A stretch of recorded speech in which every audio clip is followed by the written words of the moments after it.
Also, there's a disclaimer for the video.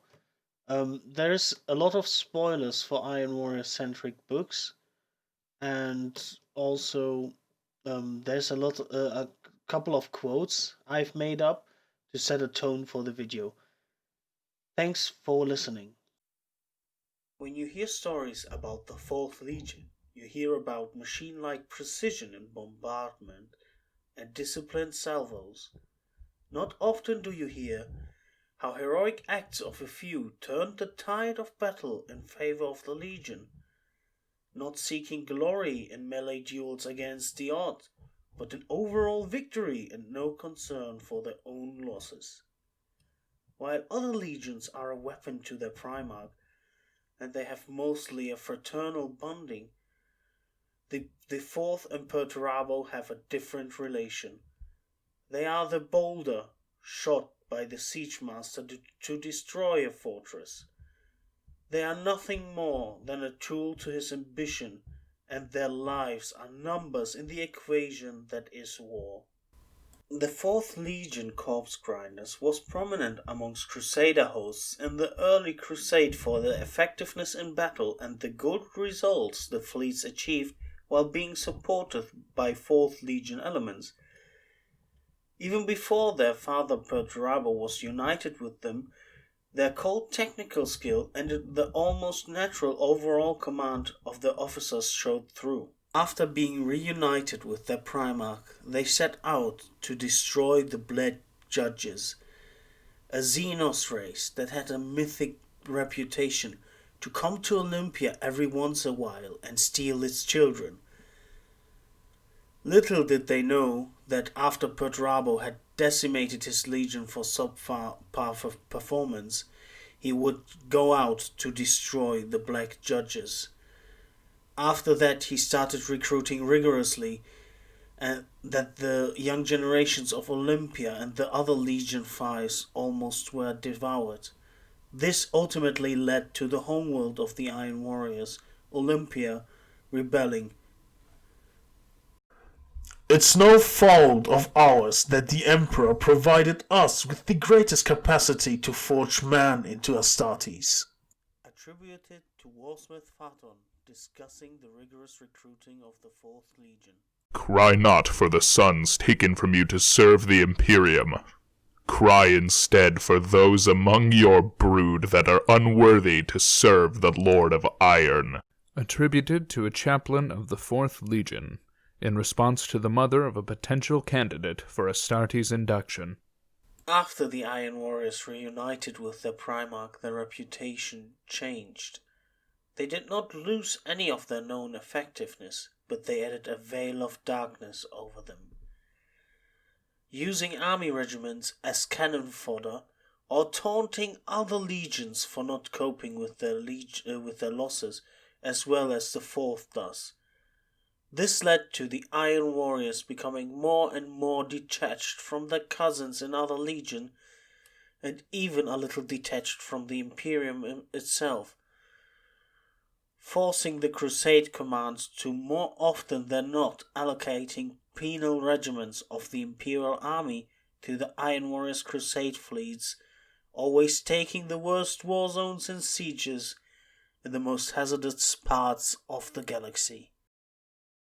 And my lords, with all due respect to the Lord of Iron and his legion, I cannot place my regiment under the command of the Fourth any longer. Our morale is broken, and the troops fear the machinations of the Fourth more than the guns and blades of our foes. By the time the legion so much as lifts a finger, the trench lines have already been bathed in our blood. I can no longer deny the simple fact that the Iron Warriors use us as nothing but meat to the grinder, selling our lives cheaply in their harsh calculus of war. Extract from a message to Crusade Command, linked to Colonel Andros Garsond from the 34th Ruhr Wardens. During the heresy, the vigilance of the Iron Warriors turned into paranoia, with Perturabo being betrayed by Fulgrim regarding the Angel Exterminators, or the Battle of Mazoa, where the Iron Warriors contingent sent there turned on the Alpha Legion because they have been used as cannon fodder for the heavily fortified salamanders on Tarkas and Drakos. The Iron Warriors had no purge like most traitor legions, and so, due to the actions of their allies, the Imperium of Man saw a lot of Iron Warrior cells all over the galaxy pop up to regain their honor and fight for the Imperium. It also didn't help that Erasmus Skulk was outmaneuvered by an Imperial Fist strike force that saw the bodyguard of Perturabo and him dead, leaving the Primarch to fend off the attack on his own, and leaving him with a lot of distrust for his sons, and he developed a volatile nature towards his sons and a habit of gruesome punishments for failure. Lord, is it really wise to order a retreat? Greater men have ended up dead or worse for such a failure. Extracted from the conversation of a line centurion and a captain of the 4th Legion. Gameplay-wise, the Iron Warriors come as advertised. They are a legion that excels in ranged combat, with their special units being stuff like Tyrant Siege Terminators, which are Cataphracti Terminators with Typhon missile launchers on their back, so just like you would see them on the Terminators of the 41st Millennium, and others being Iron Havocs, basically better heavy support squads that give you a worse cover save, so watch out. In addition to that, you can also field the bodyguard of Perturabo, the Iron Circle robots, but they have have to be bonded to Perturabo or to a Warsmith, and they don't see the battlefield that often, at least in my game. In my games, their rites of war usually strengthen your vehicles with the Hammer of Olympia, giving all your vehicles extra armor, and you yourself another heavy support slot, or the Iron Fire Rite of War, where you basically get buffs to your artillery and your units being fearless when they get bombarded, or when they get shelled, or the shelling hits close to them rather.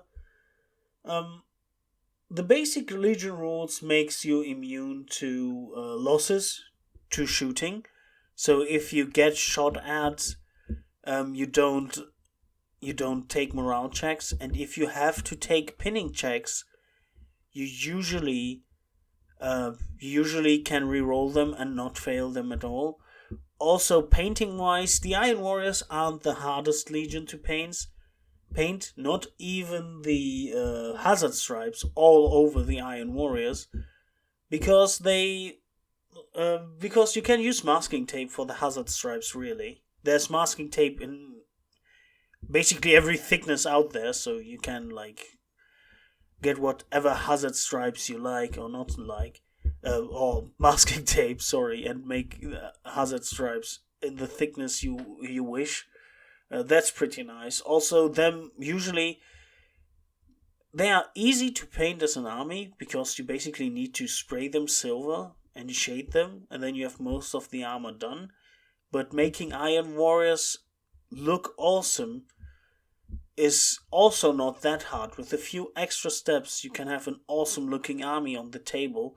And so, if you like a siege-focused army, let's have a lot of vehicles and a lot of artillery, and you don't shy away from using an extra tactical squad, I would definitely say the Iron Warriors are an army for you.